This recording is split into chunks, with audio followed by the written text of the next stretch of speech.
Hello dear students.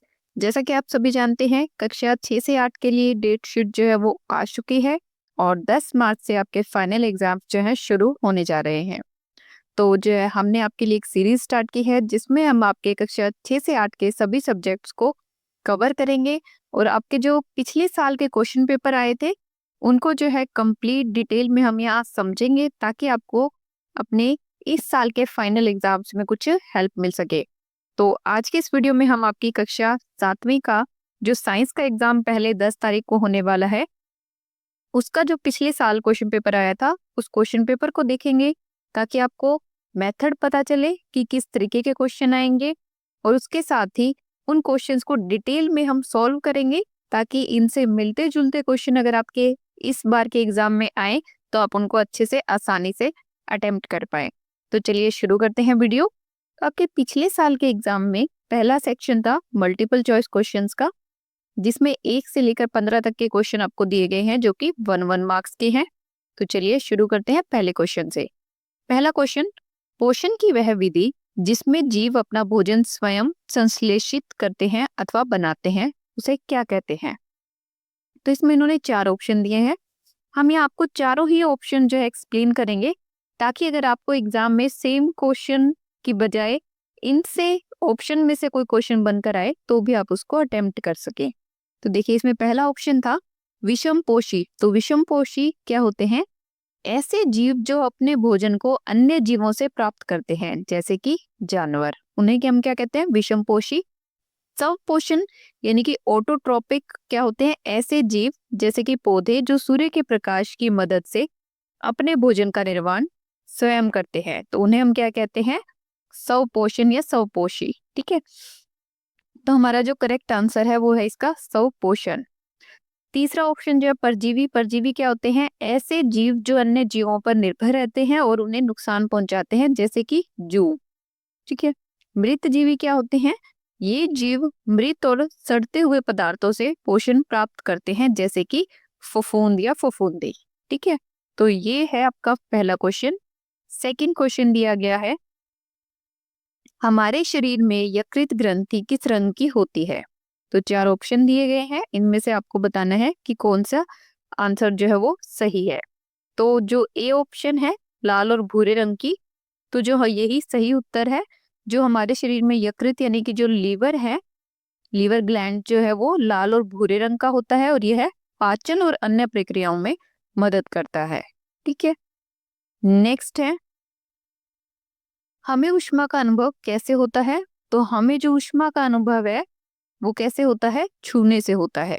ये इसका सही आंसर है कि ऊष्मा का अनुभव छूने पर होता है क्योंकि हमारे त्वचा के तापमान संवेदनशील रिसेप्टर इसे महसूस करते हैं। नेक्स्ट क्वेश्चन है, प्लास्टिक ऊष्मा या विद्युत का डैश है। तो आपको चारों ऑप्शन में से बताना है। तो अगर चारों ऑप्शन में से हम पहले ऑप्शन की बात करें, कुचालक। कुचालक क्या होते हैं? प्लास्टिक ऊष्मा और विद्युत का कुचालक होता है, यानी ये उनके प्रवाह को रोकता है। तो इसका सही आंसर क्या है? कुचालक प्लास्टिक ऊष्मा या विद्युत का कुचालक है। अब बात करें अगर सुचालक की, तो सुचालक वह पदार्थ है जो ऊष्मा और विद्युत का प्रवाह करने देते हैं, अपने आप में से होने देते हैं, जैसे कि तांबा। विकिरण की बात करें तो विकिरण ऊर्जा का वह रूप है जो तरंगों या कणों के रूप में निकलता है। संवहन की बात करें तो संवहन वह प्रक्रिया है जिसमें गर्मी का प्रवाह तरल या गैस के माध्यम से होता है। इससे नेक्स्ट क्वेश्चन है, वे पदार्थ जो न तो अम्लीय होते हैं और न ही क्षारीय होते हैं वे क्या कहलाते हैं। तो वे पदार्थ क्या कहलाते हैं? सबसे पहले अगर हम बात करें अम्लीय की, तो अम्लीय पदार्थ कौन से होते हैं? अम्लीय पदार्थ वो होते हैं जिनका पीएच जो है 7 से कम होता है, जैसे कि नींबू का रस। उदासीन पदार्थ कौन से होते हैं? न्यूट्रल, जिनका पीएच 7 होता है, जैसे कि शुद्ध जल। क्षारीय कौन से होते हैं? क्षारीय पदार्थों का पीएच 7 से अधिक होता है, जैसे कि साबुन। और जो मीठे स्वीट है वो क्या होते हैं? मिठास से संबंधित पदार्थ, जैसे कि चीनी, परंतु यह अम्लीय या क्षारीय नहीं होते। ठीक है, तो इसका सही आंसर क्या है? बी ऑप्शन, कि जो पदार्थ ना तो अम्लीय होते हैं और ना ही क्षारीय, उन्हें हम क्या कहते हैं? उदासीन यानी कि न्यूट्रल। नेक्स्ट क्वेश्चन है, अति अम्लता से पीड़ित व्यक्ति को निम्न में से कौन किसकी गोली देते हैं? तो ये जो चारों ऑप्शन है इनमें से सही उत्तर क्या है आपका? एंटासिड यानी कि प्रति अम्ल। तो प्रति अम्ल क्या करता है? पेट की जो अति अम्लता है उसको निष्क्रिय करता है।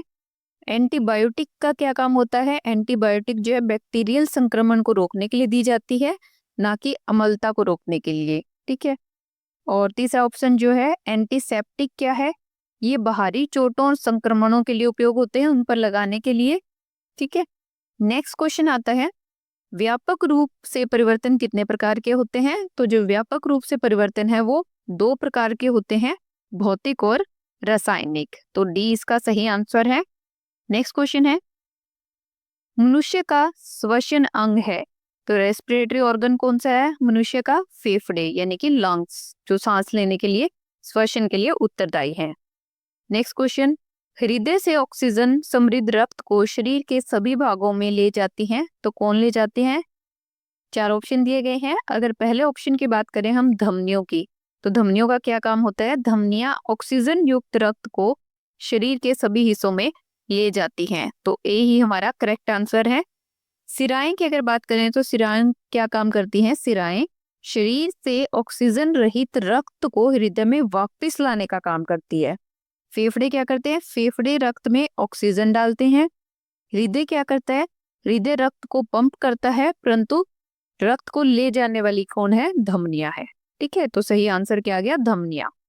नेक्स्ट क्वेश्चन है, एक प्रकार का अलैंगिक जनन जिसमें पादप के किसी कायिक अंग द्वारा नया पादप प्राप्त किया जाता है, उसे हम क्या कहते हैं? तो अगर हम बात करें सबसे पहले लैंगिक जनन की, तो यह एक जनन का एक प्रकार है जहां नर और मादा युग्मक शामिल होते हैं, उसे क्या कहते हैं? लैंगिक जनन। कायिक प्रवर्धन क्या होता है? इसमें पौधों के कायिक अंग जैसे तना, जड़ आदि से नया पौधा प्राप्त होता है। तो यही हमें क्वेश्चन में स्टेटमेंट दी गई थी, तो हमारा करेक्ट आंसर क्या है? बी, कि एक प्रकार का लैंगिक जनन जिसमें पादप के किसी कायिक अंग द्वारा नया पादप प्राप्त किया जाता है, उसे हम कायिक प्रवर्धन कहते हैं। इसका सी ऑप्शन था मुकुलन। मुकुलन क्या होता है? इस प्रकार में एक नया जीव पुरानी कोशिका से मुकुलन के रूप में निकलता है। खंडन क्या होता है? इसमें जीव के खंडों से नए जीव बनते हैं, जैसे शैवाल। ठीक है। नेक्स्ट क्वेश्चन है, मार्च पास्ट करते सैनिक किस प्रकार की गति का प्रकार है? तो ये 4 ऑप्शन दिए गए हैं। इनमें से अगर हम पहले सर्कुलर वर्तुल को समझे, तो वर्तुल गति तब होती है जब कोई वस्तु एक वृत्ताकार यानी कि एक सर्कुलर यानी कि एक गोलाकार पथ पर घूमती है। आवर्ती या पीरियोडिक गति कौन सी होती है? जब एक नियमित अंतराल पर जो गति दोहराई जाती है, उसे हम क्या कहते हैं? पीरियोडिक गति। सरल रेखा के अनुदिश कौन सी गति होती है? मार्च पास्ट में सैनिक सरल रेखा में चलते हैं, तो सी हमारा करेक्ट आंसर आ जाएगा। ठीक है। इसके बाद नेक्स्ट है, ये आपको सिंबल बताना है कि प्लस का साइन, फिर 2 खड़ी लाइनें और फिर एक माइनस का साइन। तो ये किसका सिंबल होता है? ये आपका होता है विद्युत सेल का। ठीक है, जो बैटरी के सेल, इलेक्ट्रिक सेल होते हैं, उसका सिंबल होता है। नेक्स्ट क्वेश्चन, बहुत छोटे प्रिंट को पढ़ने के लिए निम्न में से किसका उपयोग किया जाता है? तो पहले इन चारों को हम समझते हैं। उत्तल लेंस, कॉन्वेक्स लेंस क्या होता है? उत्तल लेंस दूर की वस्तुओं को बड़ा दिखाने के लिए उपयोग किया जाता है। ठीक है, तो दूर की वस्तुओं को बड़ा दिखाने के लिए उत्तल लेंस का उपयोग किया जाता है। अवतल लेंस क्या होता है? दूर की वस्तुओं को छोटा दिखाता है। उत्तल दर्पण, कन्वेक्स मिरर क्या होता है? यह परावर्तित छवियों को बड़ा दिखाने में मदद करता है। अवतल दर्पण क्या होता है? इसका उपयोग छोटे चित्र दिखाने के लिए किया जाता है। तो जो ए है उत्तल लेंस, वो हमारा करेक्ट आंसर हो जाएगा, कि बहुत ही ज्यादा छोटे छोटे प्रिंट्स या शब्दों को पढ़ने के लिए उत्तल लेंस का चश्मे में प्रयोग किया जाता है। नेक्स्ट क्वेश्चन आता है, वनों से कौन सी गैस सांस लेने के लिए मिलती है? तो वनों से हमें जो ऑक्सीजन है वो सांस लेने के लिए मिलती है, जो शुद्ध ऑक्सीजन गैस है। नेक्स्ट, खाना पकाने के तेल और वसाओं को कहाँ नहीं बहाना चाहिए? तो खाना पकाने के तेल और वसाओं को हमें नालियों में नहीं बहाना चाहिए। इसके बाद सेक्शन बी आ जाता है आपका, जिसमें आपको 1 वर्ड वाले क्वेश्चन के आंसर करने हैं। ये भी हमने आपको थोड़ा डिटेल में एक्सप्लेन किए हैं, ताकि अगर ये 2 या 3 मार्क्स के क्वेश्चन में भी आपको देखने को मिले तो आपको कोई दिक्कत ना आए। पहला क्वेश्चन है, पत्तियों में हरे रंग का एक वर्णक होता है जिसे हम डैश कहते हैं। तो इसका आंसर क्या होगा कि पत्तियों में एक हरे रंग का वर्णक होता है जिसे हम क्लोरोफिल कहते हैं। क्लोरोफिल क्या काम करता है?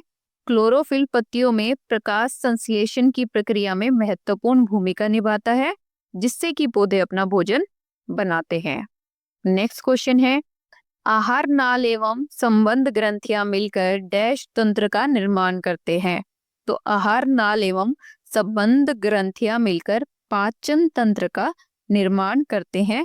अब पाचन तंत्र का क्या काम है? यह तंत्र भोजन को पचाने, पोषक तत्वों को अवशोषित करने और अपशिष्ट पदार्थों को शरीर से बाहर निकालने में सहायता करता है। नेक्स्ट क्वेश्चन नंबर 18 आपका है, उपयोग किए जाने वाले थर्मामीटर का मापक्रम सेल्सियस स्केल जिसे डैश द्वारा दर्शाते हैं। तो उपयोग किए जाने वाले थर्मामीटर का मापक्रम सेल्सियस स्केल जिसे डिग्री सेल्सियस द्वारा दर्शाते हैं। थर्मामीटर का उपयोग तापमान मापने के लिए किया जाता है और सेल्सियस स्केल इसका मापक्रम है। नेक्स्ट है क्वेश्चन नंबर 19, चींटी के डंक का डैश विलयन मल कर उदासीन किया जा सकता है। यानी कि चींटी के डंक का जो एक तरीके का जहर है, उसको हम कौन सा सॉल्यूशन लगाकर उसके ऊपर रगड़कर उसको न्यूट्रल कर सकते हैं। तो चींटी के डंक का क्षारीय विलयन मलकर, बेसिक यानी कि क्षारीय विलयन, जहां चींटी ने डंक मारा है उस जगह पर अगर आप किसी भी बेस का सॉल्यूशन लगाएंगे, जो क्षारीय कोई पदार्थ है उसका सॉल्यूशन अगर आप लगा देंगे तो उसे हम न्यूट्रल कर सकते हैं। चींटी के डंक में अम्लीय पदार्थ होता है, यानी कि एसिडिक पदार्थ होता है, जिसे हम बेसिक या क्षारीय विलयन से उदासीन कर सकते हैं। जैसे कि बेकिंग सोडा आप लगा सकते हैं उस पर, तो उसके जहर का असर जो है वो खत्म हो जाएगा। नेक्स्ट क्वेश्चन है क्वेश्चन नंबर 20, क्या लोहा और जंग एक ही पदार्थ है? तो लोहा और जंग एक ही पदार्थ नहीं है। लोहा एक धातु है, जबकि जंग, जिसका फॉर्मूला क्या होता है Fe2O3, वो लोहे के ऑक्सीकरण से उत्पन्न होने वाला एक यौगिक है। तो लोहा और जंग दोनों बिल्कुल अलग अलग चीजें हैं। लोहा एक धातु है और जंग जो है एक यौगिक है जो कि लोहे के ही ऑक्सीकरण से उत्पन्न होता है।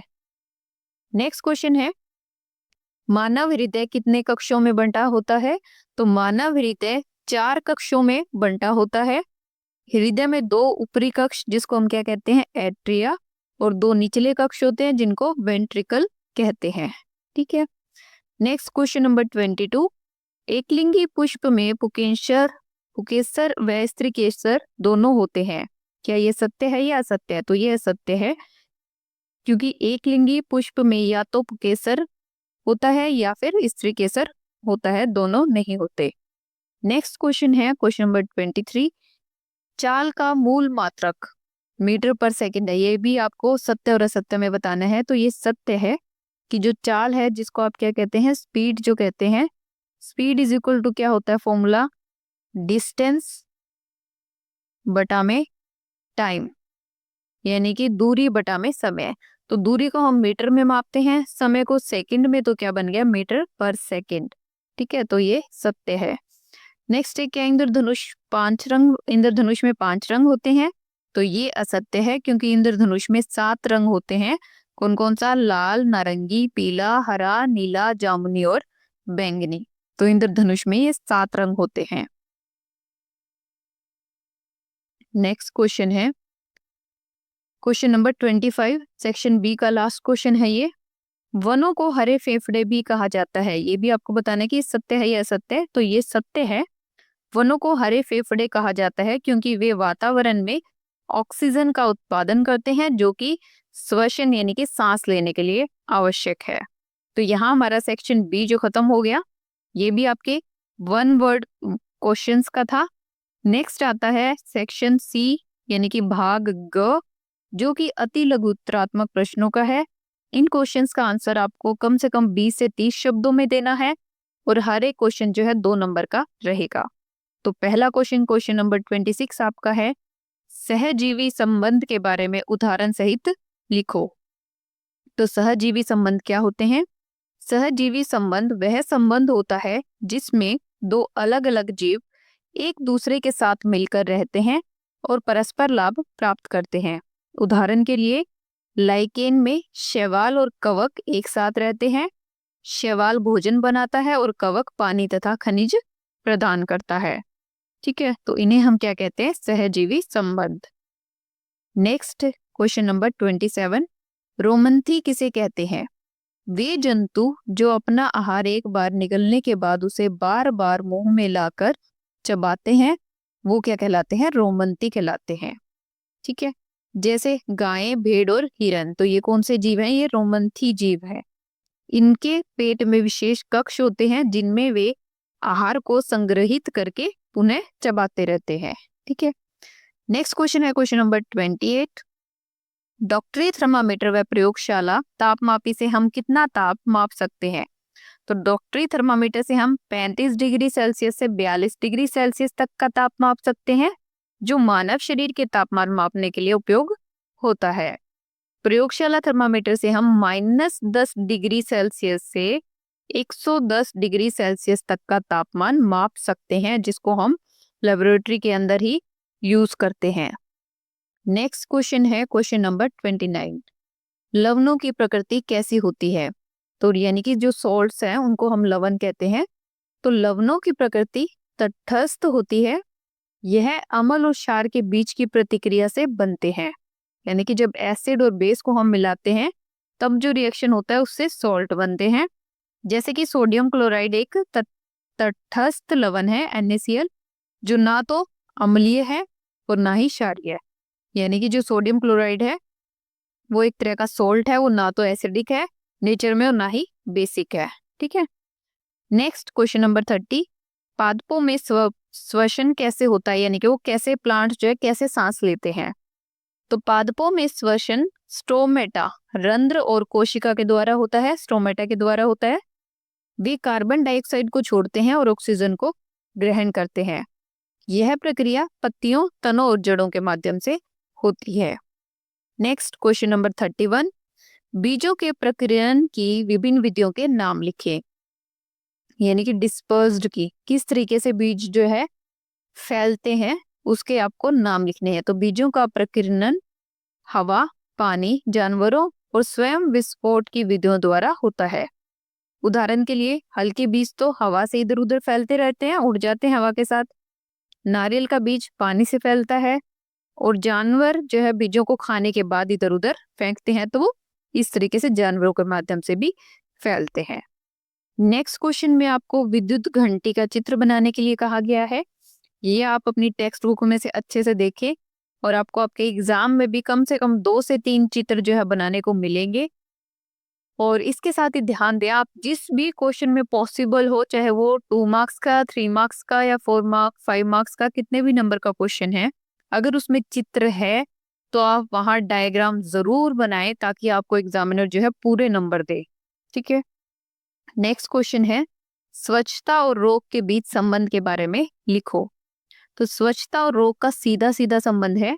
साफ सफाई न होने पर वातावरण में बैक्टीरिया, वायरस और अन्य रोगाणु तेजी से फैलते हैं, जिससे संक्रामक रोगों का खतरा बढ़ जाता है और स्वच्छता से इन रोगों से बचा जा सकता है। तो इस तरीके से स्वच्छता और रोग का बिल्कुल सीधा सीधा संबंध है। इसके बाद आ जाता है आपका सेक्शन डी, यानी कि भाग घ, जो अति लघुत्तरात्मक प्रश्नों का है। इन प्रश्नों के जवाब आपको कम से कम 30 से 40 शब्दों में देने हैं और हर एक क्वेश्चन आपका 3 मार्क्स का है। तो पहला क्वेश्चन है, क्या कारण है कि हमें ग्लूकोज से तुरंत ऊर्जा प्राप्त होती है? तो ग्लूकोज एक साधारण शर्करा यानी कि कार्बोहाइड्रेट है। एक साधारण सिंपल कार्बोहाइड्रेट है जो शरीर द्वारा तुरंत अवशोषित किया जा सकता है। तो यानी कि हमारी जो बॉडी है, हमारा जो शरीर है, वो ग्लूकोज को तुरंत ही, बहुत ही जल्दी ही क्या है, उसको अवशोषित कर सकता है। यह रक्त प्रवाह में सीधे प्रवेश करता है और कोशिकाओं को तुरंत ऊर्जा प्रदान करता है। तो यही कारण है कि ग्लूकोज से हमें तुरंत ऊर्जा प्राप्त होती है।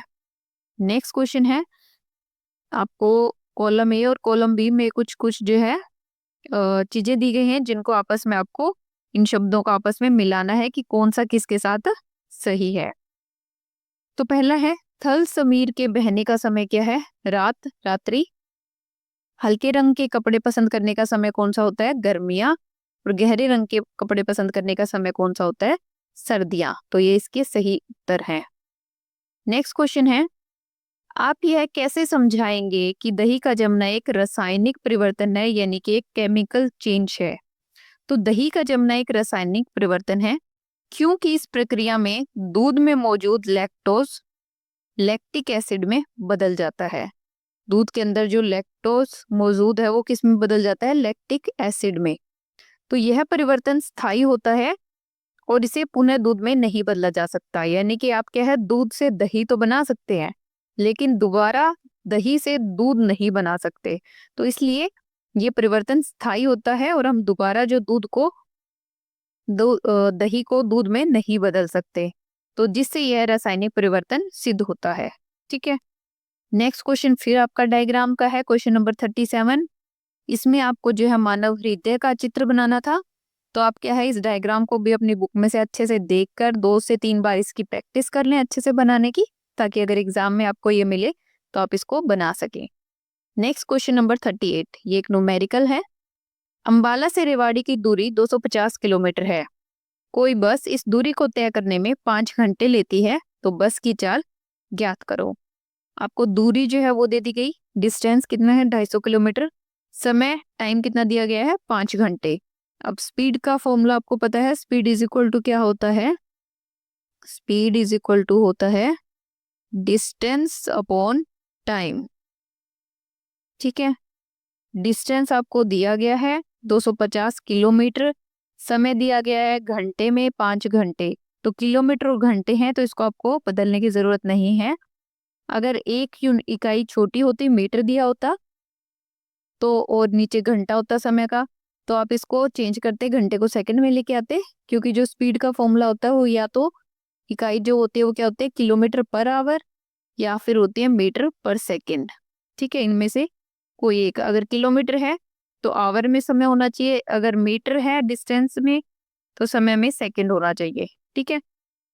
तो हमने क्या किया, 250 किलोमीटर है और 5 घंटे, तो इसको किसी को भी बदलने की जरूरत नहीं है। तो 250 बटा में 5 आ गया, कितना आ गया 50 किलोमीटर पर आवर। तो उस बस की चाल कितनी आ गई, स्पीड कितनी आ गई 50 किलोमीटर पर आवर। ठीक है।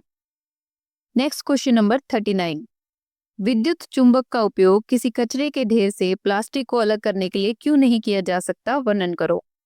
तो विद्युत चुंबक केवल लोहे, निकल और कोबाल्ट जैसे चुंबकीय पदार्थों को आकर्षित कर सकता है। प्लास्टिक एक गैर चुंबकीय पदार्थ है, इसलिए विद्युत चुंबक का उपयोग प्लास्टिक को अलग करने के लिए नहीं किया जा सकता। नेक्स्ट क्वेश्चन है, उत्तल व अवतल दर्पण के बारे में चित्र बनाकर लिखो। तो आप इसका चित्र जो अपनी बुक में से आराम से देख सकते हैं। डिफरेंस यहाँ हम आपको बता देते हैं। उत्तल दर्पण क्या होता है, यह दर्पण बाहर की ओर उभरा हुआ होता है और इससे बनी छवि हमेशा छोटी और सीधी होती है। इसका उपयोग वाहन के साइड मिरर में होता है। अवतल दर्पण क्या होता है, यह दर्पण अंदर की ओर धंसा होता है और इससे बनी छवि वास्तविक, उल्टी या कभी कभी सीधी भी हो सकती है। इसका उपयोग टॉर्च, शेविंग मिरर और सोलर कुकर में भी होता है। ठीक है। नेक्स्ट है क्वेश्चन नंबर 41, खाद्य श्रृंखला का उदाहरण सहित वर्णन कीजिए। खाद्य श्रृंखला उस प्रक्रिया को दर्शाती है जिसमें एक जीव दूसरे जीव को खाकर ऊर्जा प्राप्त करता है। उदाहरण के लिए घास है, घास को कौन खाता है, हिरन, हिरन को कौन खाता है, शेर। तो ये एक खाद्य श्रृंखला का उदाहरण है। इस श्रृंखला में घास क्या है, उत्पादक है, हिरन उसका उपभोक्ता है जो घास खाता है, और शेर जो है शीर्ष शिकारी है जो हिरन को खाता है। ठीक है। नेक्स्ट सेक्शन ये आएगा आपका लास्ट, इसमें 5 मार्क्स के क्वेश्चन मिलेंगे आपको। पहला क्वेश्चन है, मानव पाचन तंत्र का चित्र बनाकर पाचन तंत्र के विभिन्न भागों के नाम लिखिए। तो ये डायग्राम आप अपने बुक में से अच्छे से देखकर उसकी प्रैक्टिस कर लें और इसके साथ ही इस चैप्टर से जुड़े हुए बाकी डायग्राम्स की भी आप प्रैक्टिस करें। नेक्स्ट क्वेश्चन है 5 मार्क्स में, अम्लों व क्षारकों में उदाहरण सहित अंतर लिखिए। तो अम्ल जो एसिड्स है वो क्या होते हैं, अम्ल स्वाद में खट्टे होते हैं। अम्ल या एसिड जो लाल लिटमस पत्र को नीला कर देते हैं। उदाहरण कौन कौन से इसके, हाइड्रोक्लोरिक अम्ल यानी कि HCl, सल्फ्यूरिक अम्ल H2SO4, साइट्रिक अम्ल यानी कि नींबू का रस। क्षार क्या होते हैं? अब बेसिस। क्षार कड़वे स्वाद वाले होते हैं और छूने में साबुन जैसे होते हैं। क्षार क्या करते हैं? नीले लिटमस पत्र को लाल कर देते हैं। उदाहरण क्या है बेस के? सोडियम हाइड्रोक्साइड यानी कि NaOH, calcium hydroxide CaOH twice, ammonia hydroxide NH4OH।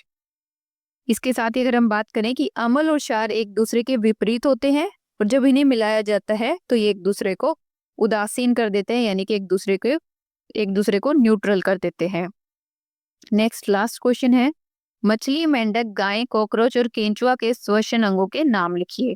तो मछली का जो श्वसन अंग, सांस लेने का अंग होता है, वो होता है गलफड़े, जिसको हम गिल्स कहते हैं। मेंढक के लिए होता है त्वचा, उसकी स्किन, ठीक है, और उसके साथ ही गलफड़े भी होते हैं। गाय के लिए फेफड़े, लंग्स होते हैं। कॉकरोच के लिए ट्रैकिया नाम का जो उसका अंग होता है, उससे सांस लेता है। केंचुआ जो अपनी त्वचा से सांस लेता है।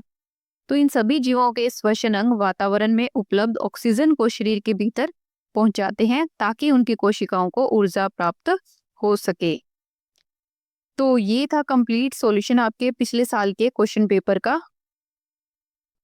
और इसके साथ ही आपका जो लास्ट ईयर का क्वेश्चन पेपर है वो भी हम आपको यहाँ दिखा देते हैं।